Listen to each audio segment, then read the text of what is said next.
नमस्कार श्रोते हो आजपासून तुम्ही ऐकणार आहात नारायण शेळके यांची अंतर्वेदी ही कादंबरी.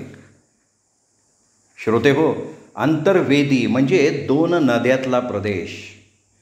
एकतर तो दोन नद्यांमुळे सुजलाम सुफलाम होतो किंवा त्या कोपल्या की त्यांच्या पुरामुळे होत्याचा नव्हता होतो. अशीच काहीशी अवस्था आमच्या या चित्रकार मित्राची झाली आहे. प्रेयसी आणि पत्नी यांच्यात सापडलेल्या मित्राची अवस्था काय होते आणि त्याची परिणिती कशात होते हे तुम्हाला ही कादंबरी ऐकल्याशिवाय लक्षात येणार नाही. त्यामुळे आजपासून दररोज ऐकत रहा नारायण शेळके लिखित अंतर्वेदी. पण तत्पूर्वी तुम्ही जर आत्ता चॅनलवर पहिल्यांदा आला असाल किंवा अजूनपर्यंत तुम्ही चॅनल सबस्क्राईब केलेलं नसेल तर एकच विनंती करतो, चॅनल सबस्क्राईब करा. सबस्क्राईबच्या बटनाशेजारी घंटीचं चिन्ह आहे, बेल आयकॉन तेही प्रेस करा आणि येणाऱ्या पर्यायातनं ऑल हा पर्याय निवडा. म्हणजे मी चॅनलवर या कादंबरीचा भाग अपलोड केला की ताबडतोब त्याचं नोटिफिकेशन सगळ्यात पहिल्यांदा तुम्हाला मिळेल. श्रोते हो, सुरू करूयात नारायण शेळके लिखित अंतर्वेदी भाग पहिला. ट्रिंग ट्रिंग फोनची घंटा वाजली. रवीने फोन घेतला. कुणाचा असेल बरं फोन हा विचार त्याच्या मनात आला आणि त्याने रिसिव्हर कानाला लावला. रवी बनसोडांचाच फोन आहे ना? अहो बोला. रवी बनसोड आहेत का? अहो मीच बोलतोय. ईश्य, हे काय, तुम्ही मला ओळखलं नाही? पलीकडून लाडीक लटका स्वर कानी आला. मी नाही बुवा. हे काय, मी काय बुवा आहे का? पुन्हा तोच स्वर त्याच तारेत ऐकू आला. चायला कोण एवढे ऐन दुपारी प्रेमात आलं आहे कोणाला माहिती. रवी मनातच म्हणाला, हे बघा, मी आवाजावरून तरी तुम्हाला ओळखू शकलेलो नाही आहे आणि अद्याप फोनवर चेहरे दिसण्याची सोय माझ्या फोनमध्ये तरी नाही आहे. तेव्हा आपण कोण, आपलं नाव काय आहे आणि माझ्याशी काम काय आहे हे पटकन सांगा, माझा वेळ खाऊ नका. रवी आता चिडला होता. बाईचा आवाज आला म्हणून काय झालं? ती लाडात आली म्हणून काय झालं? काही काळ वेळ? बरं, रूप पाहता लोचनी सुख झाले मनी असंही नाही आहे म्हणून तो वैतागला होता. अहो, मी शांताबाई रणतुंगेची मैत्रीण बोलतेय. शांताबाई म्हटल्याबरोबर अचानक शॉक बसावा तसं रवीला झालं. ध्यानीमनी नसताना 20 वर्षांपूर्वी आपल्या आयुष्यात आलेली शांता, जी आपल्याला बरंच काही देऊन गेली, पुष्कळ काही ठेवून गेली, जिच्यावर आपण वहिलं निस्सीम प्रेम केलं आणि आली तशी आयुष्यातून निघून गेली, पण जाताना आठवणींच्या घड्या ठेवून गेली. सणवाराला ज्याप्रमाणे त्या घड्या आपण बाहेर काढतो, पुन्हा जपून ठेवतो, त्याप्रमाणे रवी शांताच्या मधुर आठवणी वेळप्रसंगी जपून वापरत होता, अनुभवत होता, कारण त्याचा तो अनमोल ठेवा होता. शांता आयुष्यातनं निघून गेल्यावर दोघांचे मार्ग वेगळे झाले होते. सिलोनला म्हणजे आपल्या मातृभूमीला जाऊन तिने लग्नही केलं होतं आणि रवीने लग्न करून नव्या आयुष्यात प्रवेश केला होता. नंतर शांता भेटेल याची त्याला सुतराम शक्यता वाटत नव्हती आणि शांताच्या मैत्रिणीचा फोन आला होता, म्हणजे निश्चित शांताचा काहीतरी निरोप असावा. म्हणून रवीने कानात प्राण आणून अधीरतेनं विचारलं, हां बोला ना, काय निरोप काय आहे? इतक्यात रवीची बायको तारा पदराला हात पुसत बाहेर आली आणि रवीला विचारायला लागली, अहो कोणाचा आहे फोन? बराच वेळ बोलणं चाललं आहे. नाही कोणाचं नाही, अगं तो आपला याचा नाही का, म्हणजे मित्राच्या बहिणीचा आहे. रवीनं कशी तरी वेळ मारून दिली. अहो मग एवढं तुम्हाला ततपप करायला काय झालं आहे? जणू काही इन्कम टॅक्सवाल्यांचाच फोन आला आहे तुम्हाला. रवीनं रिसिव्हर कानालाच ठेवला होता, पण त्याच्या तोंडावर मात्र हात ठेवला होता. हॅलो रविराव, अहो तुम्ही बोला ना, तुम्ही गप्प का झालाय? का शांतावरचा राग अजून गेला नाही तुमचा? पलीकडनं शांताची मैत्रीण विचारत होती, पण अलीकडे तारा शेजारी उभी असल्यामुळे रवी अडचणीत आला. तो फोन बंदही करू शकत नव्हता आणि पुन्हा नंतर करा असं तारा समोर म्हणूही शकत नव्हता. हॅलो रविराव. हां हॅलो ना, बोला. मी काय म्हणते आहे? नाही छे तसं काही नाही आहे. हे बघा, तुम्ही निरोप सांगा, म्हणजे पोहोचवण्याची व्यवस्था करतो ना. हे बघा, काही निरोप वगैरे घेऊ नका कोणाचा, इथे कोणाला वेळ नाही रिकामे धंदे करायला, रवीची बायको तारामध्येच म्हणाली. पण रवीने लगेच रिसिव्हरच्या तोंडावर हात ठेवल्यामुळे तारानं तोडलेला तारा पलीकडे ऐकू गेला नसावा. इतक्यात कुकरची शिट्टी झाल्यामुळे तारा स्वयंपाकघरात गेली आणि रवीच्या छातीवरचं प्रेशर कमी झालं.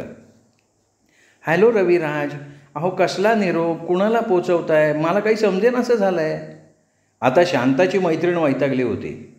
हॅलो माफ करा, त्याचं काय झालं, माझी बायको माझ्या शेजारी उगवली, त्यामुळे मी थोडा अडचणीत आलो होतो. तेव्हा तुम्ही ताबडतोब शांताचा काय निरोप आहे ते सांगा मला. रवी एका दमात बोलला.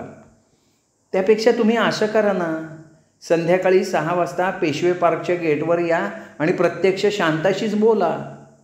संध्याकाळी 6 वाजता पेशवे पार्कच्या गेटवर, असं म्हणून तिने फोन बंद करून टाकला. मगाच्या धक्क्यापेक्षा हा धक्का मात्र अतिशय जबरदस्त होता.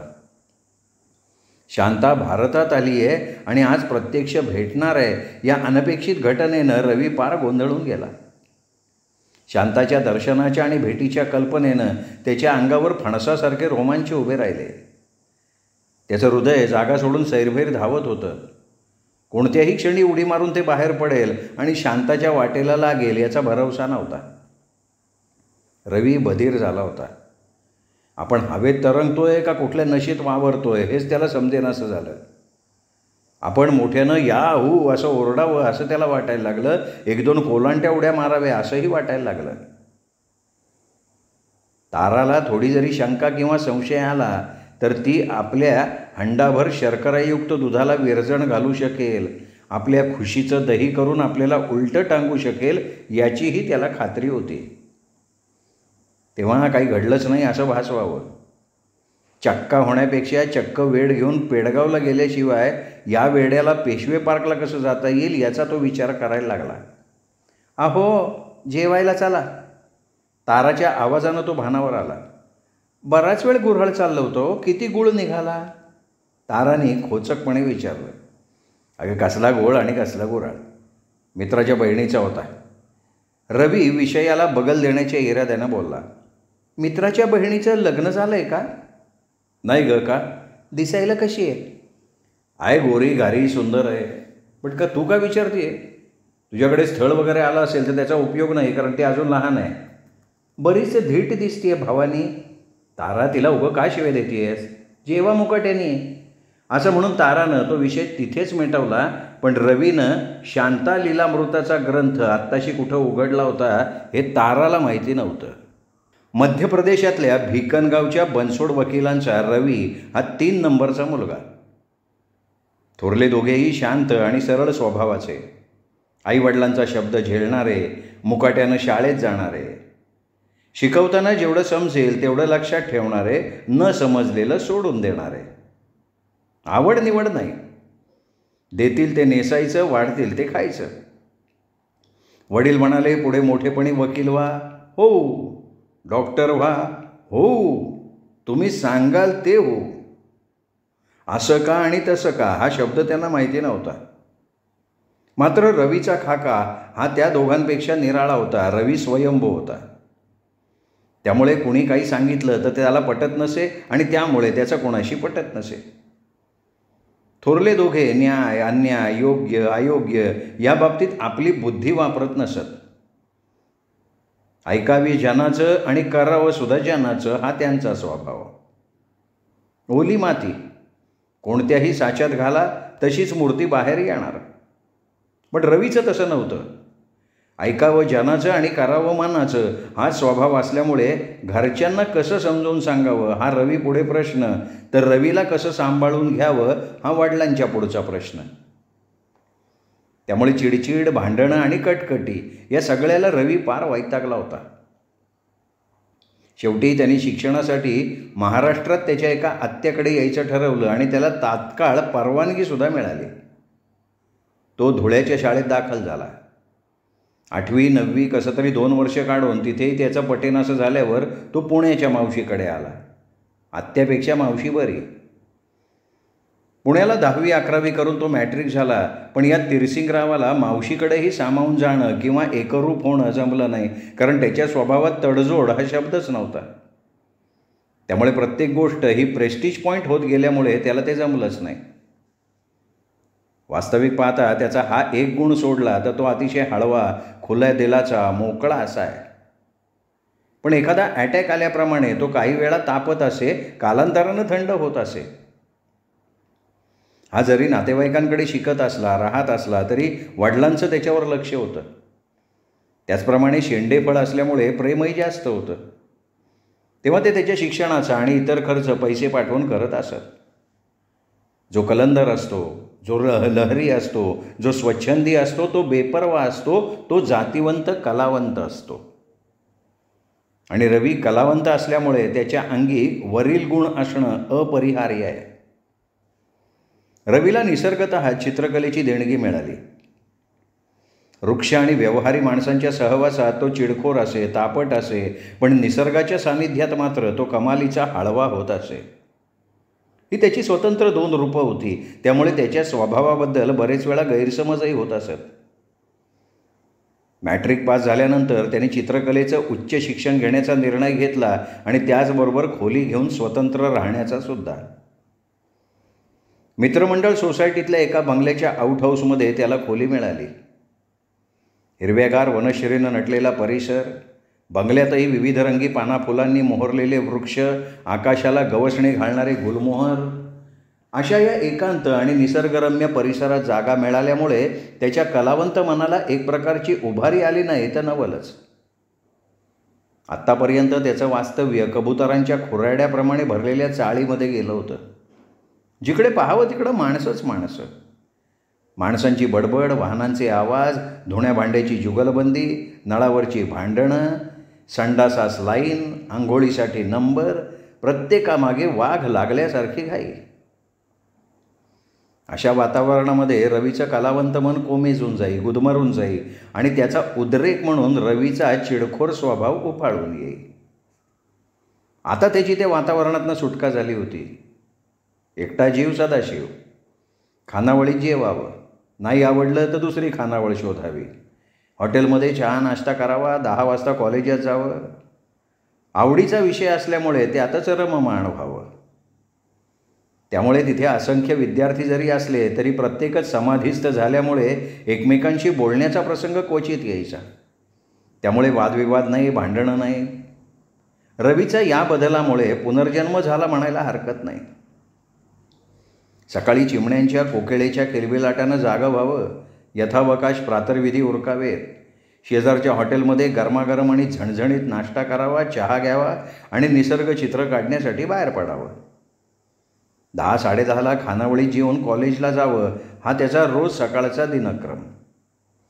कॉलेज सुटल्यानंतर घरी आल्यानंतर थोडी विश्रांती घ्यायची, पुन्हा कॉलेजचं होमवर्क करायचं. रात्री 8 वाजता जेवण आणि रात्री 10 वाजता रेडिओच्या मधुर संगीताच्या तालावर झोपून जावं. हा अशा प्रकारचा त्याचा संपूर्ण दिनक्रम. त्यामुळे या जीवनावर तो बेहद्द खुश होता.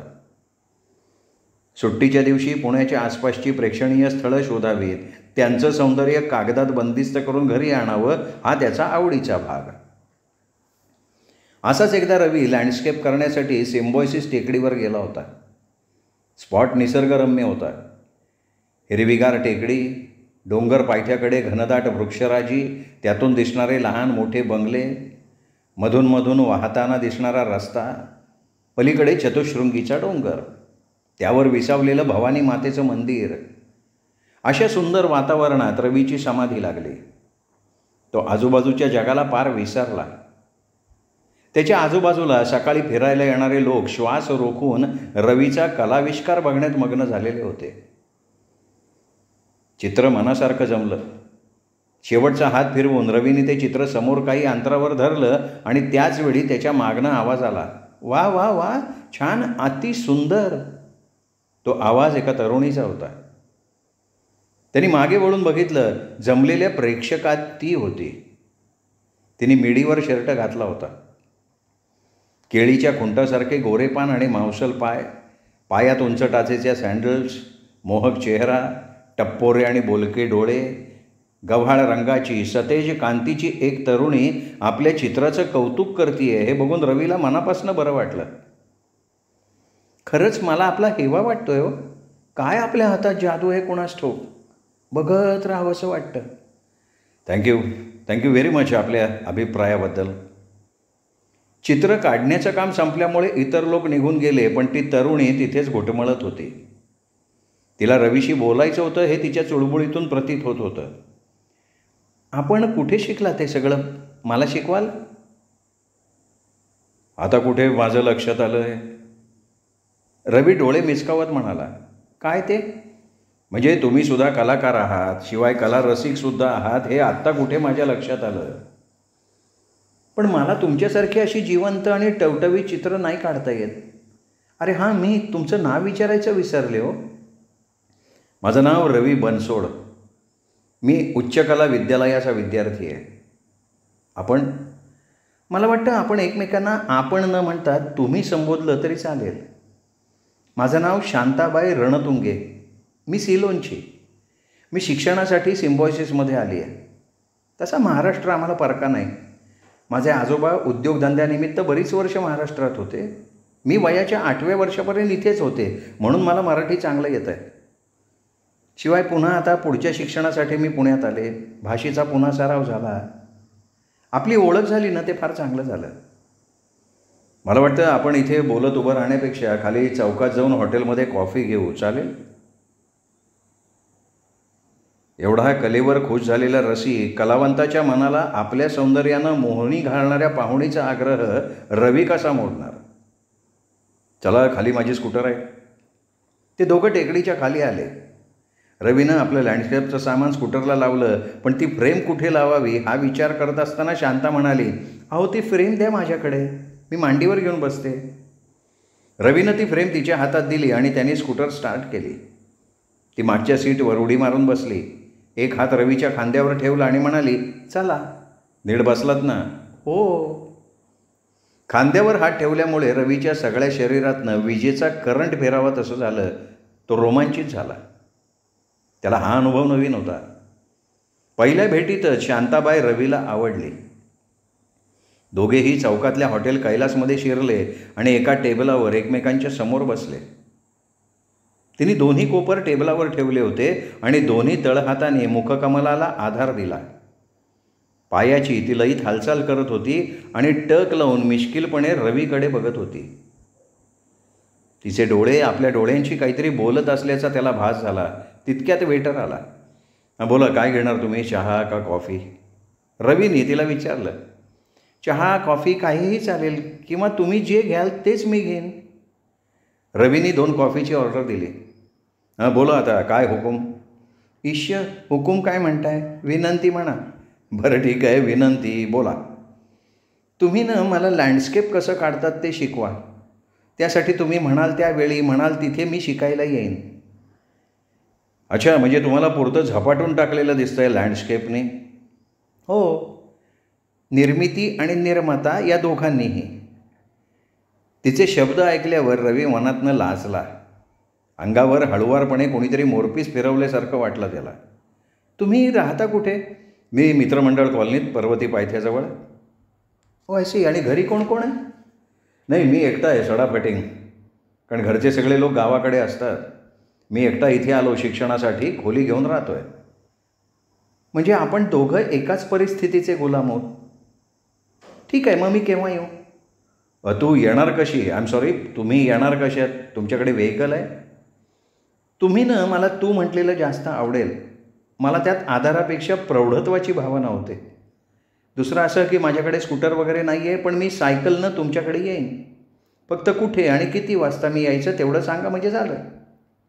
आणि हां, 10:30च्या आत मला परत जायला पाहिजे, कारण लेक्चर अटेंड करायला पाहिजेत ना. शांतानं आपली अडचण सांगितली. ठीक आहे, मलाही 11 वाजता कॉलेज असतं, तेव्हा तुम्ही, आय एम सॉरी तू, सकाळी 7 वाजता सारसबागेच्या गजाननासमोर रस्त्यावर थांब, मी येतो. छान, ही योजना मला पसंत आहे. म्हणजे लँडस्केपचा श्री गणेशा आपण सिद्धिविनायकाच्या साक्षीनं करू, असं म्हणून ती गोड हसली. रात्री अंथरुणावर पडल्या पडल्या रवीला सकाळी शांता भेटल्यापासून ते तिला निरोप देईपर्यंतच्या मंतरलेल्या क्षणांची, घटनांची पुन्हा पुन्हा आठवण येत होती. तिच्या बोलण्यातला, हसण्यातला तो अर्थ शोधत होता. तिला पुन्हा केव्हा आपण भेटू असं त्याला झालं होतं. डोळ्यासमोरून शांताची मूर्ती काही हलत नव्हती. तिच्या विचारातच त्याला कधी झोप लागली त्याला कळलंच नाही. आज सकाळी तो नेहमीपेक्षा लवकर उठला, कारण आज त्याला नेहमीपेक्षा चैतन्यमय वातावरण जाणवत होतं. रोजच्यासारखी मरगळ किंवा थंडपणा नव्हता त्यात. आज तो प्रत्येक गोष्ट मन लावून करत होता. दात घासण्यापासून दाढी, आंघोळ, स्नो पावडर, केस विंचरण्यापर्यंत आज सगळ्या गोष्टी तो कशा काळजीपूर्वक करत होता. भट्टीचे खास कपडे त्याने परिधान केले. नाहीतर रोज तो बहुतेक वापरलेलेच कपडे वापरत होता, कारण लँडस्केप करताना कुठेही बसावं लागे.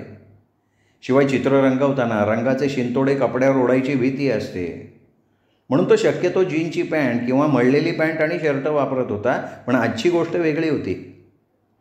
आज बरोबर शांता असणार आहे. तिला आपण चांगलं दिसलो पाहिजे, तिच्यावर आपलं इम्प्रेशन पडलं पाहिजे. शांता ही पुढारलेली आणि सुधारलेली असल्यामुळे तिच्या राहणीमानाला पाश्चात्य संस्कृतीची झाक होती. आपण इंडियन असलो तरी बावलट दिसता कामा नये म्हणून तो काळजी घेत होता. स्कूटरला लँडस्केपचं साहित्य अडकवून रवीनं स्कूटरला किक मारली आणि तो सारसबागेच्या दिशेनं निघाला.